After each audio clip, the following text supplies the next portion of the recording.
Hey guys, tonight we step into the tension. Not with a bang, but with a whisper. You find yourself walking through the dry air of the Middle East, wind brushing past your ears, the scent of dust, old bricks, and memory in the air. Somewhere, far in the distance, a radio crackles. Someone's voice fades in and out in Hebrew or maybe Farsi. You're not sure. All you know is that you've stepped into a place where every silence holds weight, and every gaze hides 100 years of fear. This isn't just a story about Iran or Israel. It's a story about two names, and the long shadow that stretches between them. And the twist? These two weren't always enemies. Once upon a time, not too long ago, Iran and Israel weren't pointing missiles at each other. Back in the 1960s and 70s, Iran, under the rule of the Shah, was actually one of Israel's closest allies in the Muslim world. Oil flowed. Intelligence was shared. Israeli engineers worked on Iranian military projects. There were even rumors of nuclear cooperation. Yeah, you read that right. But history, like tea left on a fire too long, always boils. In 1979, the cauldron overflowed. Iran's Islamic Revolution changed everything. The Shah, an American-backed monarch with a fondness for Western suits and secret police, was swept aside by masses chanting death to America and death to Israel. It wasn't just political. It was spiritual. The new leaders of Iran saw Israel not just as a foreign nation, but as an extension of a larger threat: Western domination, colonial memory, and the erasure of Islamic sovereignty. And for Israel? It was like watching a door slam shut and then barricade itself from the inside. You might imagine a single moment of confrontation, some grand declaration of war. But that's not how this one began. No. This was a slow unthreading. Like a rug coming apart, one knot at a time. The embassies closed. The air went cold. And in the silence, the mistrust grew. Iran began backing movements that opposed Israel, some political, some militant. Words became weapons. Maps began appearing in Tehran that didn't even show Israel on them. The country was referred to only as the Zionist entity. Israel, meanwhile, was watching, waiting, recalculating.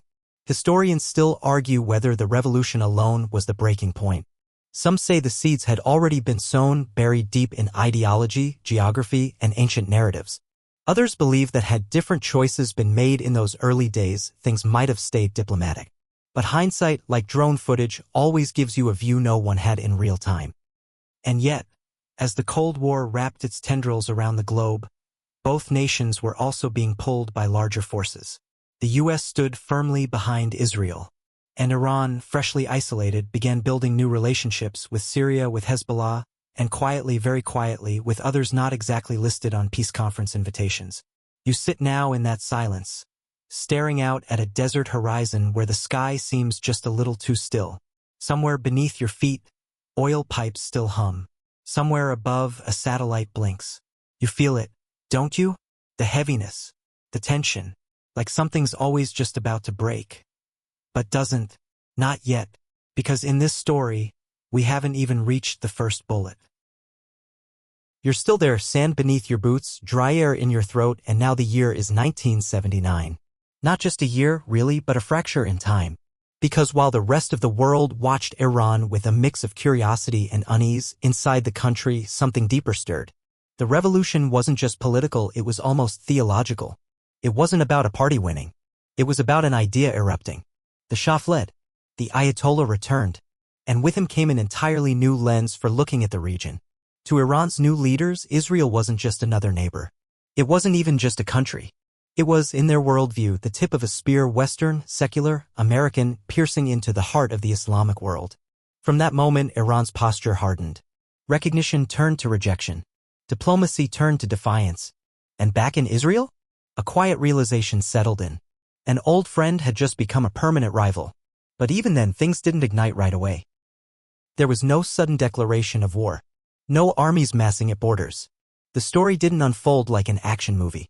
Instead, it crept, like fog rolling across the Golan Heights, like a password whispered down a hallway, because Iran, freshly isolated from much of the West, didn't go alone into this cold night.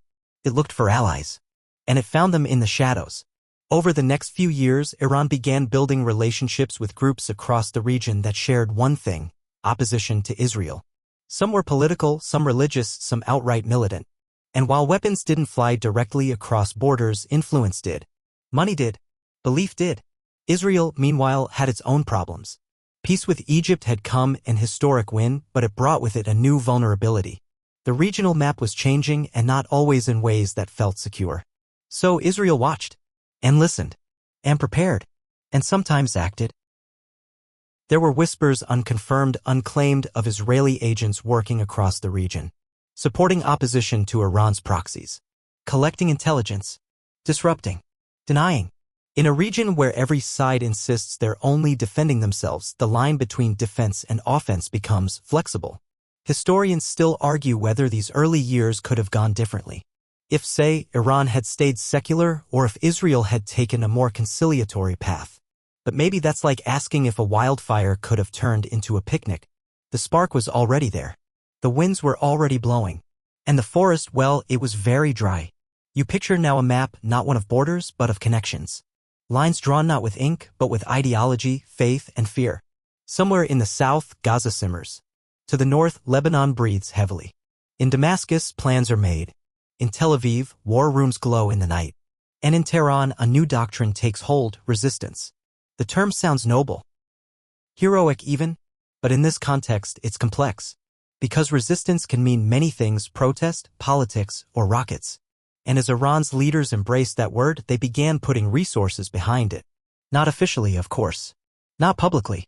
But unmistakably. You hear it now, the low hum of preparation. A warehouse in Syria.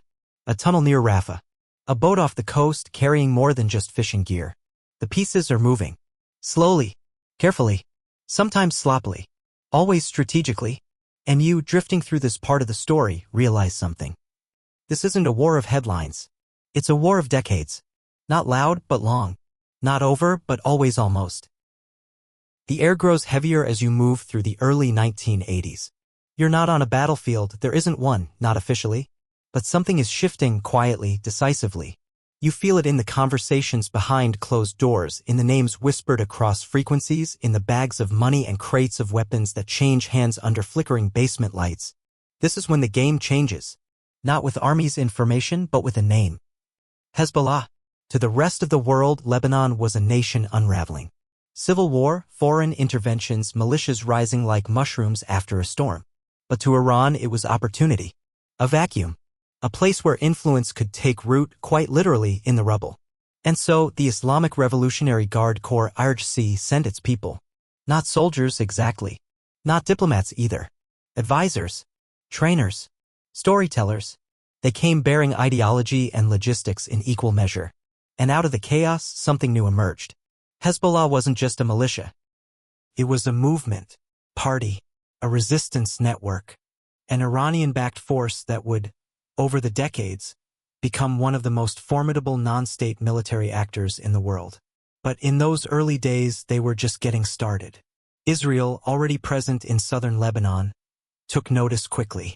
What was this new group so different from the Palestinian factions of the past? So organized, so well-supplied?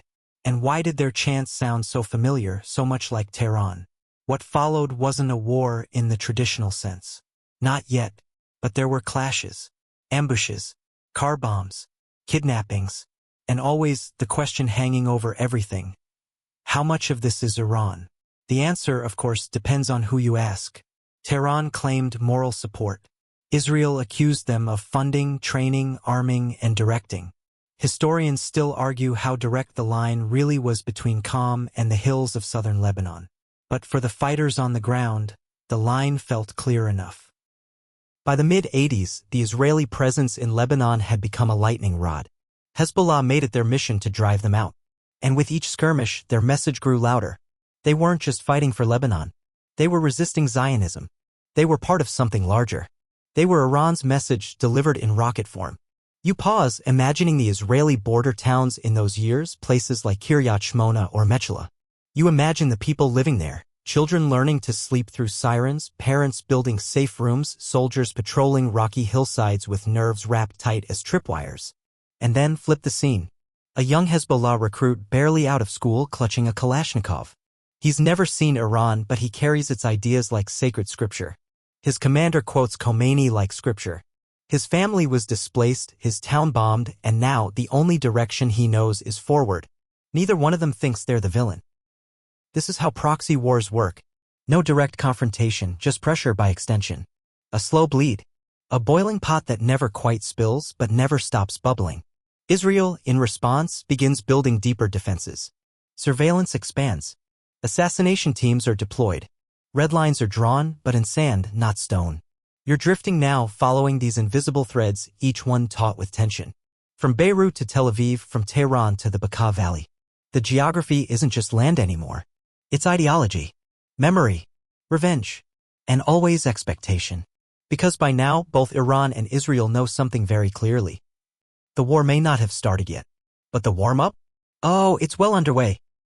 Now you're walking a ridge at dawn, somewhere along the blue line. The invisible boundary between Lebanon and Israel. Below you, the land is deceptively still. A goat bell rings in the distance. But in the brush, under the rocks, under the politics, something is always moving. It's the early 1990s now, and the chessboard is almost full. The Soviet Union has collapsed. The Gulf War is over. But in this corner of the world, the rhythms of conflict keep their own time. Hezbollah is no longer just a whisper. They're embedded, respected, feared. They're running hospitals, schools, news outlets. And they're still launching rockets. Many of them land short in empty fields or orchards. Some don't. Israel, for its part, maintains its security zone in southern Lebanon. It says this is essential to protect its northern towns from attack. Critics call it occupation. Supporters call it defense. The semantics, as always, depend on the map you're looking at. But every action pulls the string tighter. In 1992, Israel assassinates Hezbollah's leader, Abbas al-Mazawi, in an airstrike. The response? A string of attacks, including the bombing of the Israeli embassy in Argentina, a reminder that this isn't just a regional conflict anymore. And Iran? Still officially silent, but not uninvolved. Weapons continue to move. Training camps operate under the cover of foggy valleys.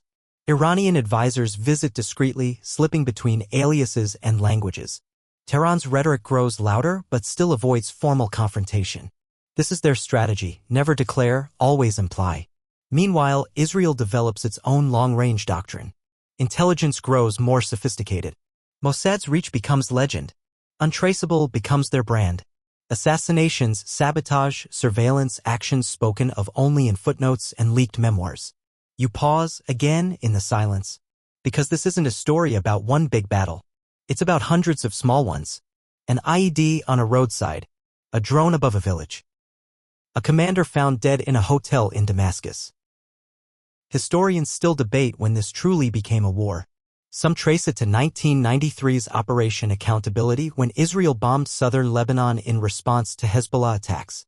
Others point to 1990 SIX's Operation Grapes of Wrath, another Israeli campaign intended to silence the rockets, which instead left civilians dead and diplomacy in tatters. Both operations, in effect, failed to achieve lasting peace. Or silence. In fact, they seem to do the opposite. And amid all this, you start to notice something else. The language of the conflict begins to shift. No longer just strategy or sovereignty. Now it's existence. Iran calls for the destruction of the Zionist state. Israel labels Iran the greatest existential threat to Jewish survival. This is no longer about land. It's about identity. And when wars become about identity, they rarely end at the negotiating table. You're sitting now in the stillness after one of those cross-border clashes. Smoke rising over the hills. Birds disturbed. A shepherd leading his flock away from danger again. And somewhere far off, a diplomat makes a statement.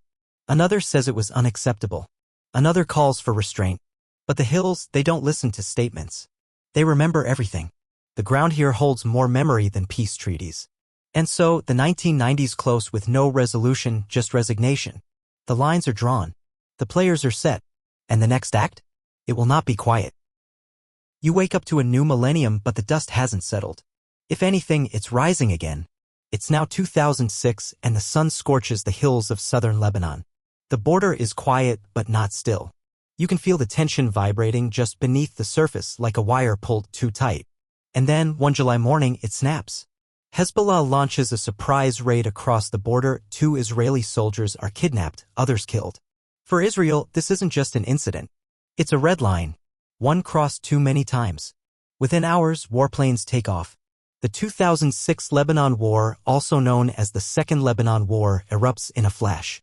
But unlike past skirmishes, this is full-scale. Airstrikes, ground invasions, naval blockades. Entire towns caught in the crossfire. You're watching now from the edge of Beirut as plumes of smoke rise over the southern suburbs. This isn't just collateral damage, this is precision aimed at Hezbollah strongholds. Or what Israel claims are strongholds. Civilians disagree. Families dig through rubble. The world watches again. And behind it all, the same shadow, Iran. Tehran, of course, denies direct involvement. But its fingerprints are everywhere. Hezbollah's arsenal, rockets, anti-tank weapons, even training bears Iranian design. Israeli officials claim Iranian operatives are helping direct strategy from bunkers in Beirut. Iran denies. Hezbollah deflects. Historians still argue about the exact chain of command. But rockets don't lie. And there are thousands of them.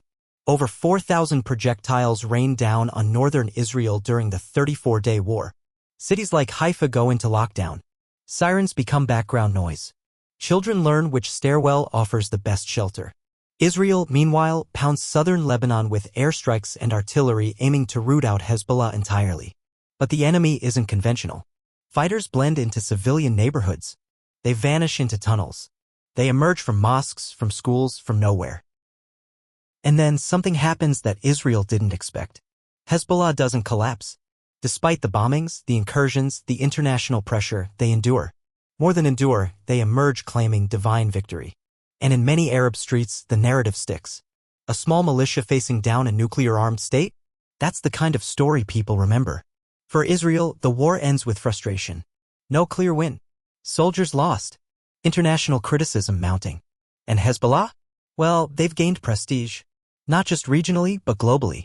In Tehran, the mood is almost celebratory. You sit now in the ruins of a small Lebanese town, its main street reduced to cracked pavement and tangled rebar. A boy kicks a soccer ball through the dust. Nearby, a mural of a Hezbollah fighter covers the wall.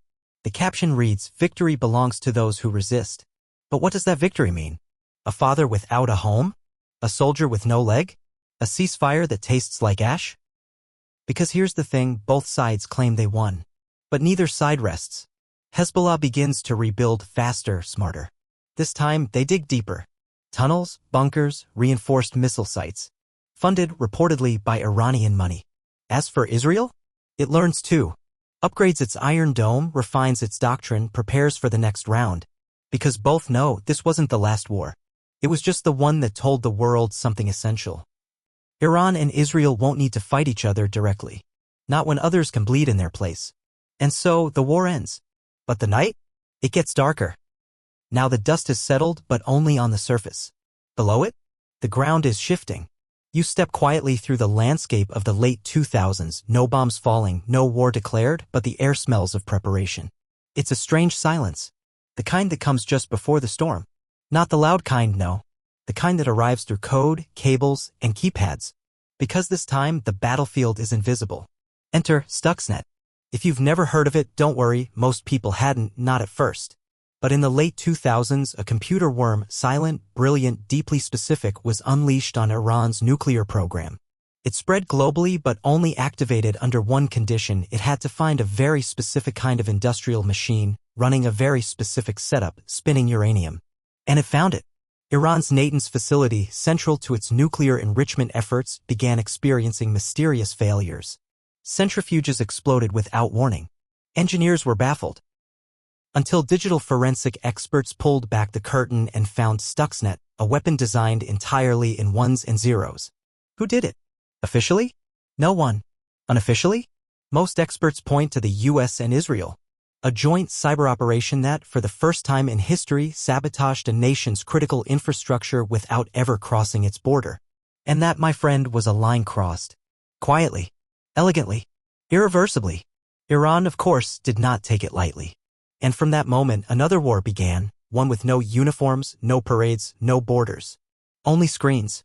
Only silence. Cyber warfare entered the playbook. Tel Aviv, Tehran, Washington all began investing heavily in digital arsenals.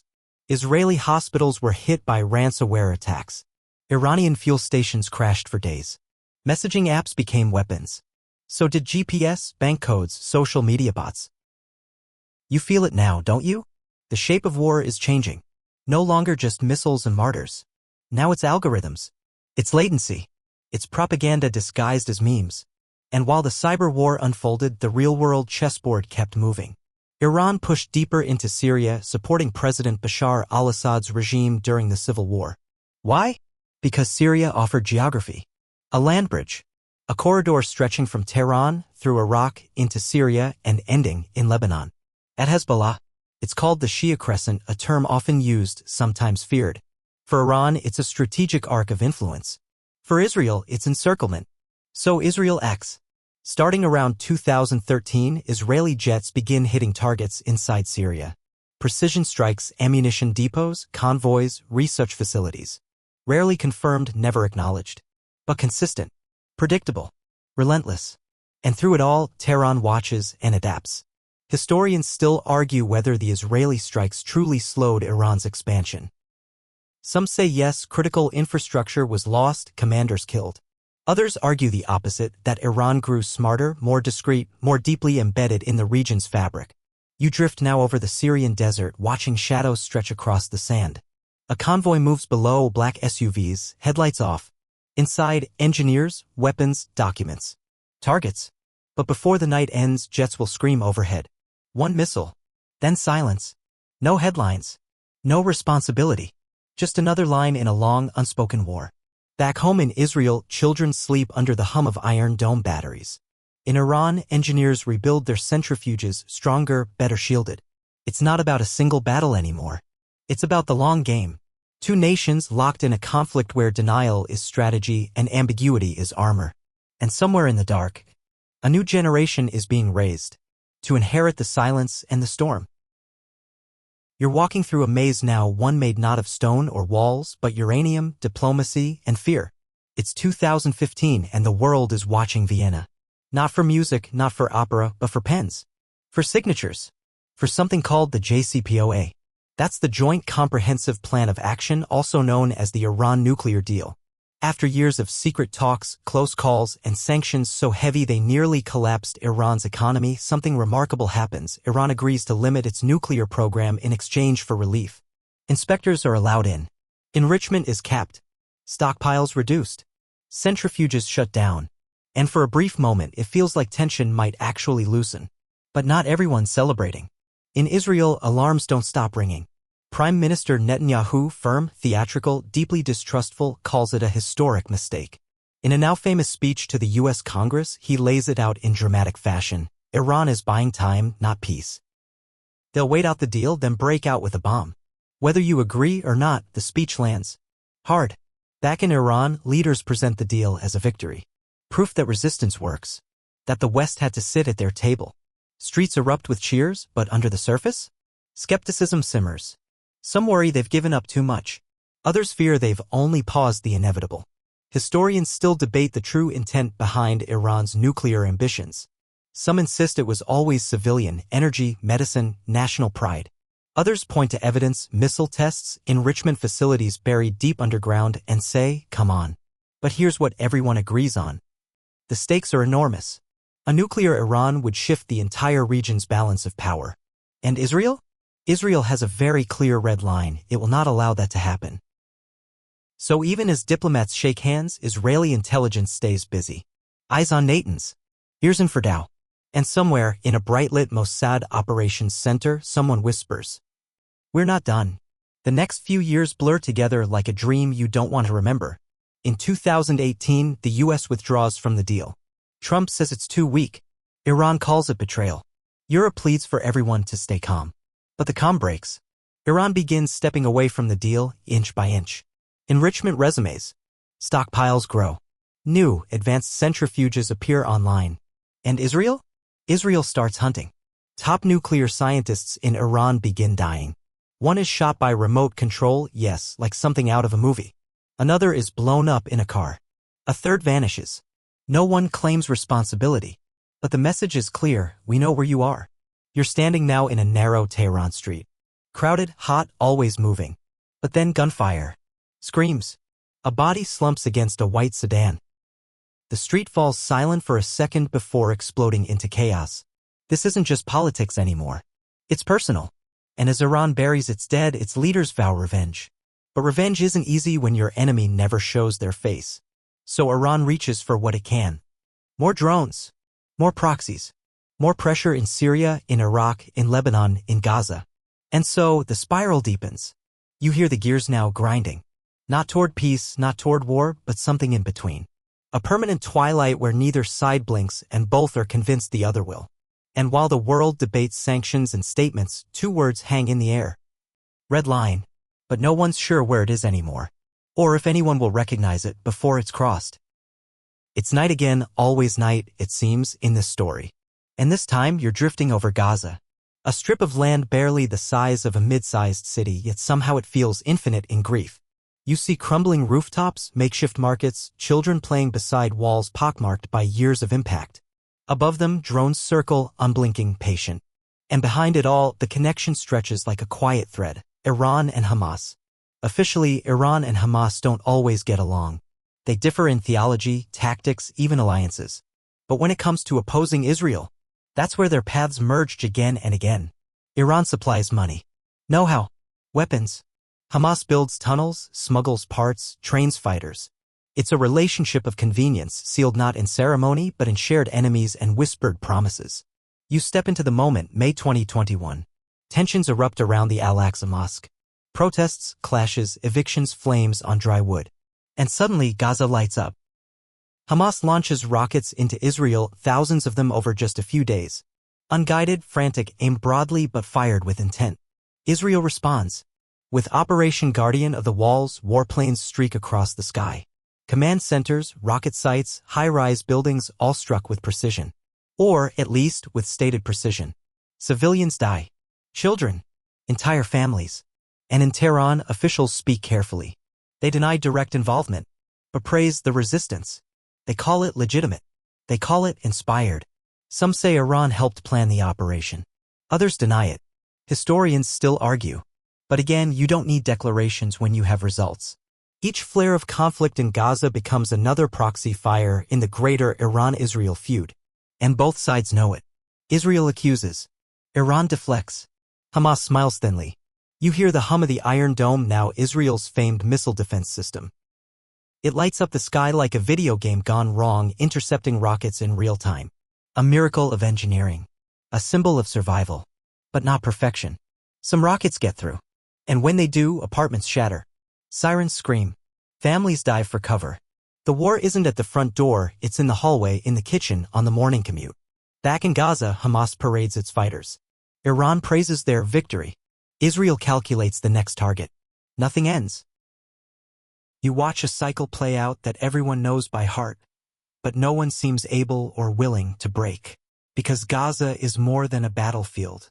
It's a message board. Every strike, every counterstrike, carries meaning far beyond the border. And Iran is not standing in the smoke, but it is writing the captions. You drift back now, overhead again, watching as the night grows quiet. But it's not real silence, it's reload time. Both sides are rearming, repositioning, retelling their version. And beneath every pile of rubble, a seed is planted. A question whispered in a child's ear. Who did this to us? And someone eventually will answer. This is the cost of proxy war. When the weapons come from afar, but the blood spills at home. The desert wind carries whispers now, names, dates, movements. You're standing on the edge of Iraq, where the ground itself is layered with ancient empires and modern conflict. But tonight, all eyes are on a single airport runway. January 3, 2020. A convoy pulls up at Baghdad International Airport. Black SUVs, tinted windows, dust still clinging to the wheels. Inside one of those vehicles, Qasem Soleimani. He's not just a general, not just a soldier. He's the architect of Iran's external influence, of its regional web, of the long, careful game. Soleimani leads the Quds Force, the elite branch of Iran's Revolutionary Guards tasked with extraterritorial operations. Syria, Iraq, Lebanon, Yemen, he's had a hand in all of it. Not just directing battles, but shaping alliances. Whispering in ears. Holding leashes and sometimes letting them slip. And then, in an instant, he's gone. An American drone strike vaporizes his convoy on the tarmac. Alongside him, Abu Mahdi al-Muhandis, an Iraqi militia leader close to Iran. The strike sends shockwaves not just through Tehran, but through Damascus, Beirut, Baghdad, even Tel Aviv.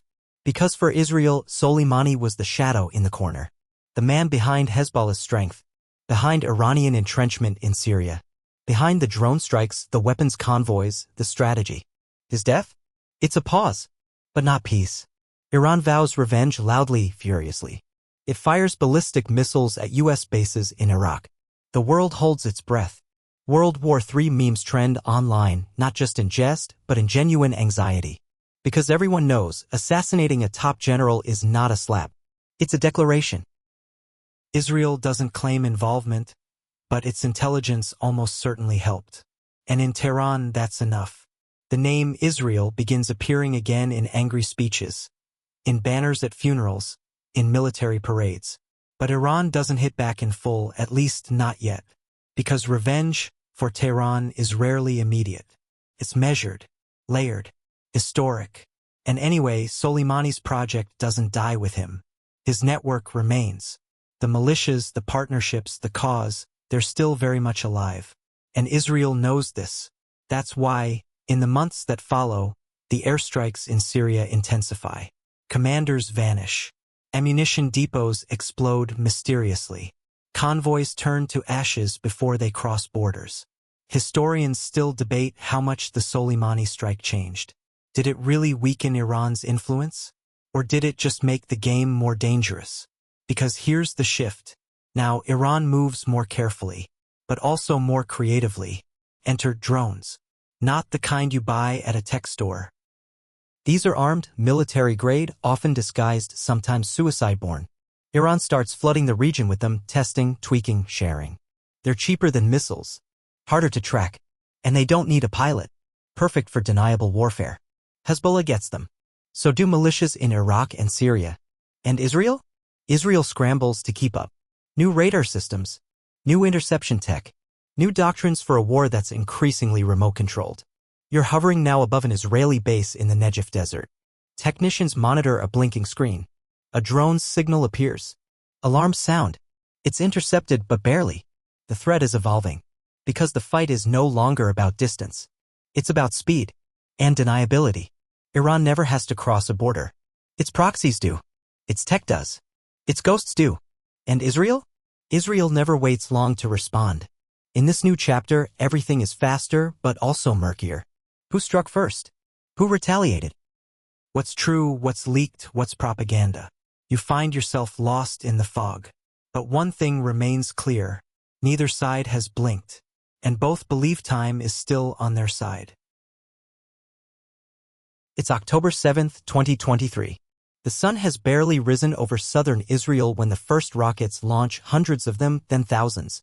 Sirens blare in Tel Aviv, in Ashkelon, in kibbutzim near the border.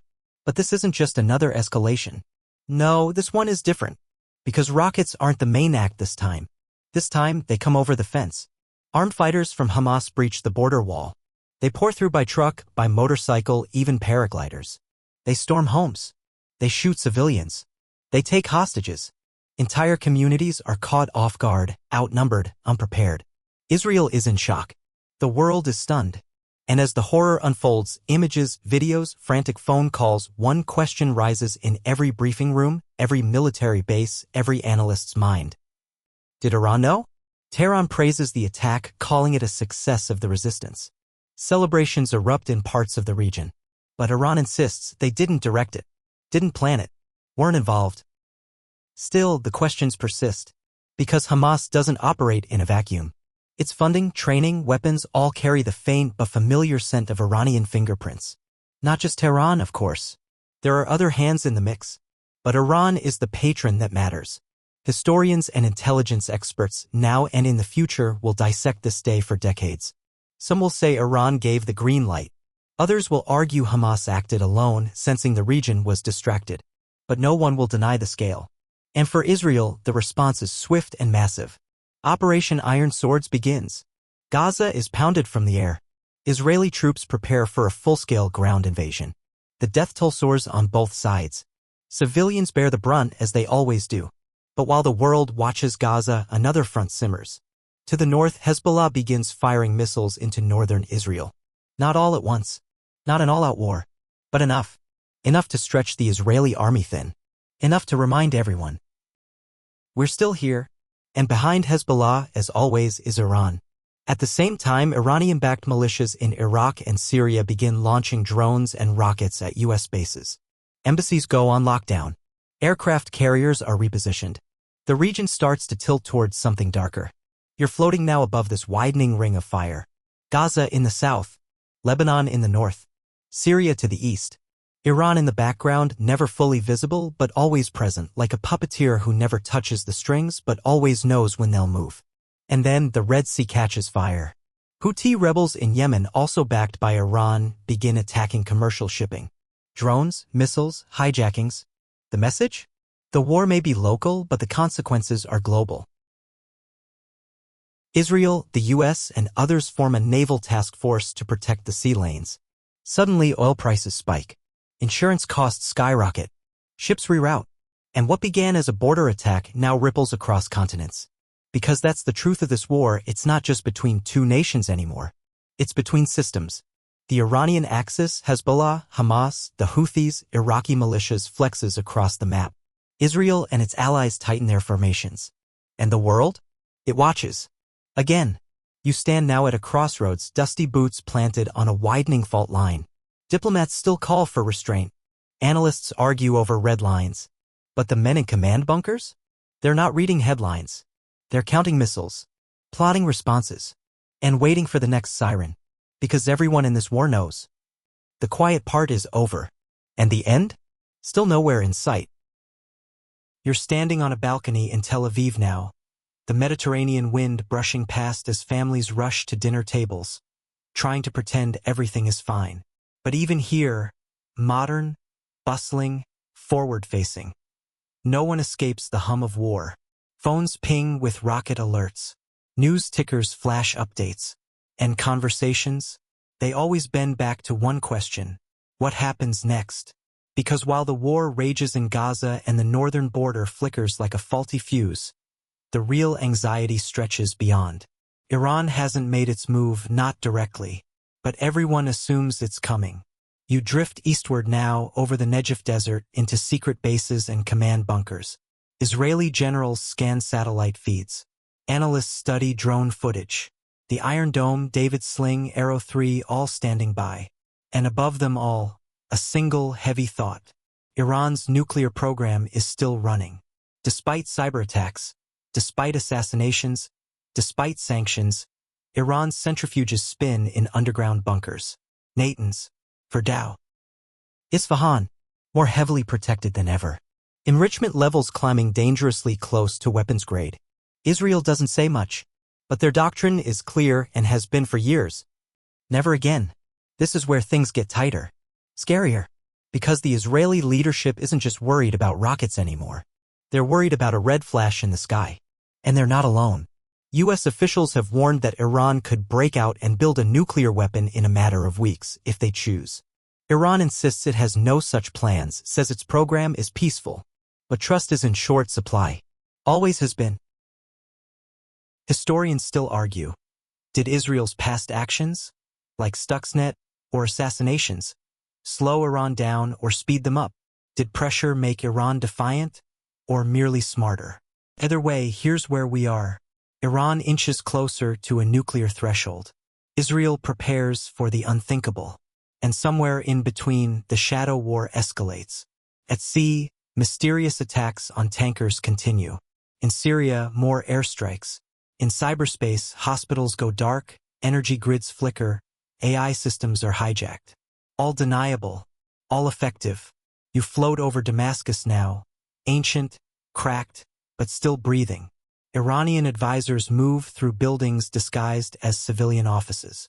Israel tracks them. Maybe tonight there's a strike. Maybe not. But everyone knows it's only a matter of time. Meanwhile, Hezbollah boasts it has 100,000 rockets. Israel says it's ready. The U.S. warns it won't tolerate escalation. The United Nations pleads for restraint. And in Gaza, the death toll climbs. And then, there's the people. A Palestinian mother huddled in a UN school, phone in hand, waiting for her son's name to appear on a survivor list. An Israeli teen in Steret, sleeping fully clothed because the rocket sirens don't wait for pajamas. An Iranian student in Shiraz reading Western news on a VPN, wondering what kind of world she'll inherit. They didn't start this. They don't control it. But they're the ones who live it. And you? You're just here to watch. To remember. Because this story, this long, hot, tangled story isn't over. It may never be. Not as long as missiles can fly, leaders refuse to blink, and history weighs more than diplomacy. But still, you hope. You hope the next siren is a false alarm. You hope the next headline is a ceasefire. You hope. Even when you know better. It's dusk in Tehran now. The streets are alive, young people sipping coffee, couples walking under flickering neon signs, old men smoking in the corners of quiet courtyards. If you didn't know better, you might think this was a city untouched by conflict. But you do know better. Because even as the city bustles, even as life pushes forward, the gears of conflict grind below. You're in a control center now. Deep underground, somewhere near Nathan's.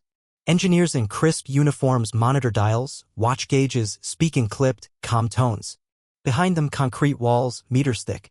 Somewhere close, uranium spins. This is Iran's nuclear program. Hardened. Hidden. Running. After years of threats, sabotage, and broken deals, Iran has learned its lesson. It no longer trusts the world. It no longer plays nice.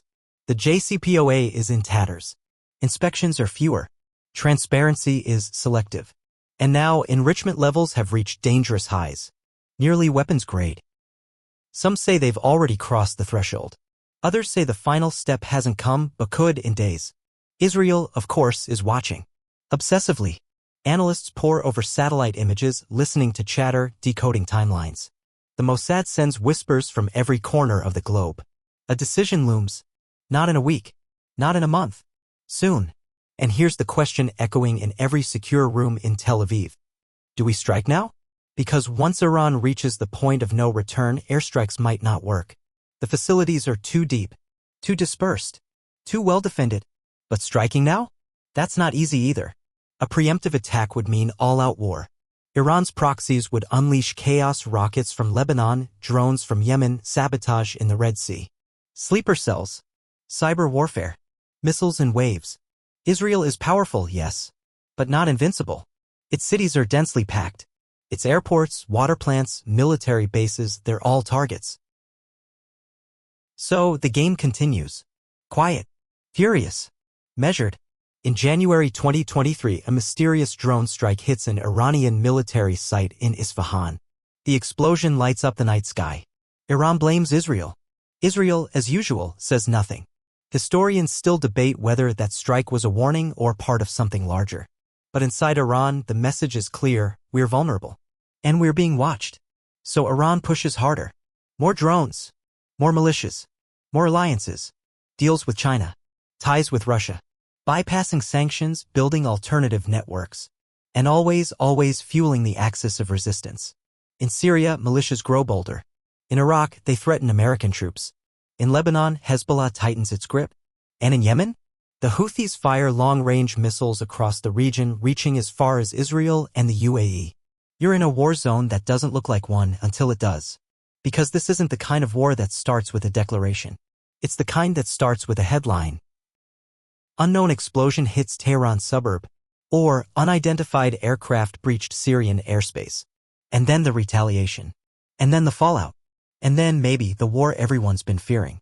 You float now above the Middle East, watching a spider's web stretch across the land. At the center, Iran. Tugging threads. Tightening lines. While across the web, Israel sharpens the knife. And you can't help but think. What happens when someone pulls too hard? You're hovering now over a stretch of land that has seen empires rise and fall, prophets walk, and wars rage for millennia. The modern names are Iran and Israel. But the story? It's as old as rivalry itself. And as you drift through the present, something feels different, closer. This isn't just shadow games anymore. It's friction on the surface. Because while the world watches Gaza, Ukraine, or Taiwan, Iran and Israel keep circling one another tighter and tighter. Let's zoom in. It's April 2024. Deep in the Negev desert, Israeli warplanes roar skyward. In the north, Iron Dome batteries flicker to life. In Iran, air defenses shift to full readiness. In Lebanon, Hezbollah units move closer to the border, just drills, they say. Israel doesn't believe it. And then, Iran blinks. But not the kind you expect. For the first time in history, Iran directly launches missiles at Israel. A volley of drones and ballistic missiles hurtles toward Israeli airspace. The Iron Dome goes into overdrive. Some are intercepted. A few land. Sirens wail across Jerusalem, Tel Aviv, the Galilee. People flee into stairwells and shelters. Social media explodes. And just like that, the proxy veil is lifted. Iran claims it was retaliation. Israel had allegedly struck Iranian targets in Syria and assassinated another key figure. Iran says it had no choice. But everyone knows. This is new ground. This is no longer a war fought only in the shadows. The world scrambles. G7 leaders call for calm. The UN holds emergency sessions. The US tightens its military posture in the region, sending carriers, jets, warnings. But the fire has already started. Containment? A fantasy, perhaps. Israel responds fast and with surgical precision. Airstrikes hit Iranian bases in Syria. A cyber attack knocks out sections of Iran's power grid. Mysterious fires erupt at missile factories. Again, Israel says nothing. But the message is unmistakable. And now both publics are alert in a way they haven't been before. In Tel Aviv, parents pack emergency bags. In Tehran, young people wonder whether draft notices will come. On both sides, the population had grown used to tension as background noise. But now it's a drumbeat. You hover in silence above the Gulf where U.S. warships glide quietly, intercepting unknown threats from the sky. Somewhere in Iraq, an Iranian-backed militia targets a U.S. base. Meanwhile, Israel prepares for a multi-front war, the one it's been modeling for years. Hezbollah in the north. Hamas in the south. Iran looming in the east. And while diplomats beg for de-escalation, militaries write their own scripts. Historians will look back and ask, was this the first true Iran-Israel war? Some will argue it was still contained. Others will say this is what it looks like now, fragmented, tech-driven, relentless. Because even when the missiles stop flying, the war keeps going. You see it in the electric flicker of infrastructure hacks, in the propaganda floods online, in false news stories seeded in social media feeds, in phone calls that go quiet when a keyword is said. Iran and Israel aren't just fighting over land or defense anymore. They're fighting over narratives, over futures, over dominance in a region tired of being a pawn. And yet, here we are again. You descend now into an Iranian command center. A general stares at a map. His hand hovers over a button, but he doesn't press it. Not yet. He's calculating. Always calculating. You float across the border to an Israeli war room. A commander does the same. Studying. Waiting. Measuring cost against consequence. Because they both know something you're just starting to understand. The next escalation might not come from either of them. It might come from a proxy. A miscalculation. A single rocket gone too far. Or a politician needing a distraction. And when it does, no one can call it shadow war anymore. It will just be war. Now you're deep in the waters of the Persian Gulf. Not literally, of course. You're hovering ghost-like just above the narrow Strait of Hormuz, where the sea squeezes down to barely 30 miles wide, and yet a third of the world's oil flows through every single day. It's a bottleneck in the bloodstream of global trade. And Iran knows it. Because in a world where direct war is too risky, choke points become leverage. You see it begin slowly, subtly. Iranian patrol boats weaving close to oil tankers, shadowing them like wolves. Then a drone strike here. A limpet mine there. Tankers suddenly disabled, their crews rescued in lifeboats, plumes of smoke rising from the sea like signal flares. And though Tehran always denies responsibility, the world reads between the waves. Shipping companies hike their insurance rates. Navies reposition. And Israel? Israel pays attention. Because Iran's reach by sea isn't just harassment. It's part of a strategy. One that stretches down the coast of the Arabian Peninsula to Yemen, where Iranian-backed Houthi rebels now possess long-range missiles and kamikaze drones capable of reaching Israel, Saudi Arabia, and U.S. bases. You float now above Hodeidah, a coastal Yemeni city battered by years of war. A drone launches from a hidden platform in the hills. Carries no insignia. No pilot, just a warhead and a signal. Within minutes, it will reach the Red Sea, scan for targets, and dive. Maybe it's intercepted. Maybe it strikes a fuel depot. Maybe it misses. But its true payload?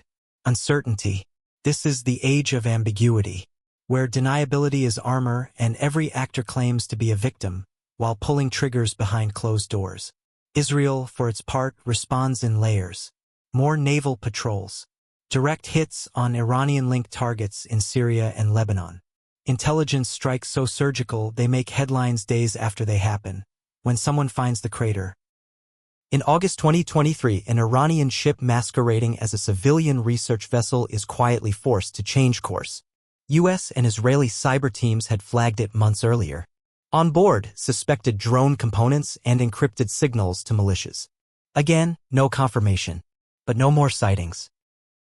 You're standing now inside an Israeli Navy command center. Dim lights, bleary-eyed sailors, a giant screen displaying the region. And on that screen, a dozen blinking dots. Tankers, frigates, potential threats, possible ghosts. No one says it out loud, but everyone here knows. The next war may not begin on land. And yet, land still holds its own risks. Because while missiles and drones can travel miles, so can ideologies. Iran's strategy isn't just steel and fuel. It's belief.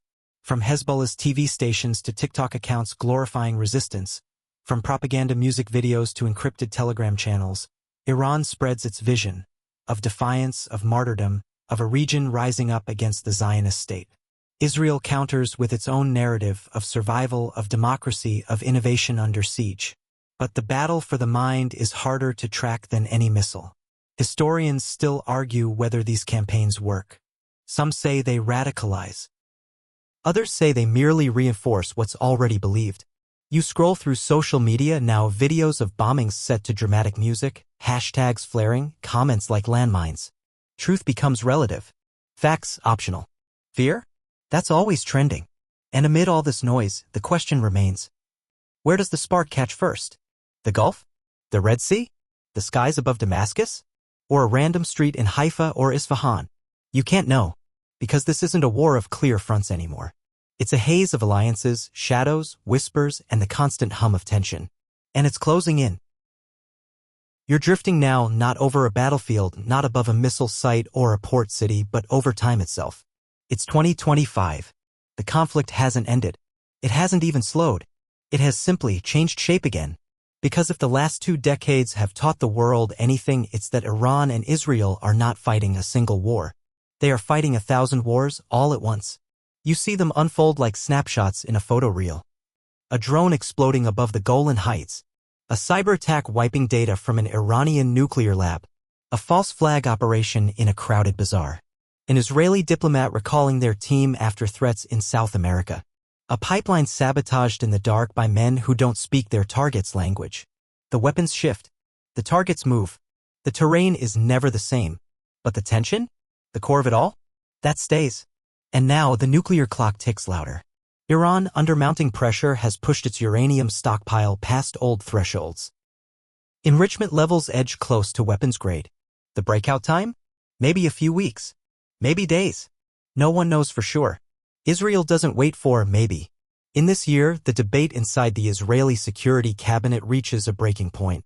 The final question, do we strike the program directly? Not through sabotage. Not through proxies. But with jets. Missiles. Overt force. It's a scenario wargamed for years. Operation Lightning Curtain, they call it. A simultaneous blitz on Natanz, Fordow, Iraq, Isfahan, and other secret sites. Huge risk. Huge cost. But the alternative? A nuclear-armed adversary that has long declared Israel illegitimate. Historians still debate if such a strike would delay the program by months or years. Some say it might unify the Iranian people under their regime. Others argue it's the only way to avoid catastrophe. But as jets warm their engines and global markets begin to tremble at the rumors, something unexpected happens. A signal. Back-channel talks begin again. Oman. Vienna. Somewhere in Qatar. American, European, even Arab diplomats quietly step in. The red phone rings. Messages are passed, not friendly but firm. Let's stop this before it burns everyone. And here, in this final moment, you float between two possibilities. One path leads to fire, to a cascade of retaliation, to missiles raining over cities, to oil prices tripling overnight, to refugees and rubble and headlines that begin with Day 3 of the Iran-Israel war. The other path, it doesn't bring peace. Not yet, but it buys time. A new deal? A freeze? A backroom handshake? Maybe. But even as the world exhales, the underlying truth remains. This conflict was never just about missiles or uranium. It was and still is about power, pride, memory, and fear. It's about two nations, one ancient, one modern, each shaped by trauma. Each convinced that compromise means vulnerability. Each determined not to be the next cautionary tale in someone else's history book. So now, as you descend gently from this journey, past deserts and skylines, past mosques and synagogues, past barriers both seen and unseen, you don't find resolution. You find tension, ever present, like background noise. But also humanity. A Persian mother hanging laundry under a blue sky. An Israeli child riding a bike down a quiet street. Two people unaware of one another's names, yet both praying their sky stays quiet one more night. Because in the end, behind all the strategies and airstrikes and doctrines, it's not the generals who pay the price. It's the people who just want to live. And now we soften. The roar of jets fades. The hum of drones recedes. The headlines go quiet for just a moment. You breathe deeper now. Slower. Steadier. You're lying in your bed, blanket pulled high, the world reduced to four walls and a soft, blinking screen. The chaos you just walked through? It's far away now. Miles and centuries away. But what you've just heard, what we've explored together, was real. Real names. Real places. Real consequences. And yet, life still goes on. The tea still steams in Tehran.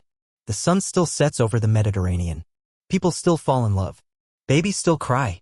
Bread still rises in ovens in towns we can't pronounce. This is how history works. Loud on the outside, silent on the inside.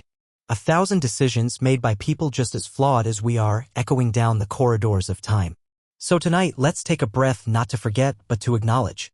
To honor the weight of the world we live in. And to remember that even the heaviest conflicts are carried. Person by person. Night by night. Now close your eyes.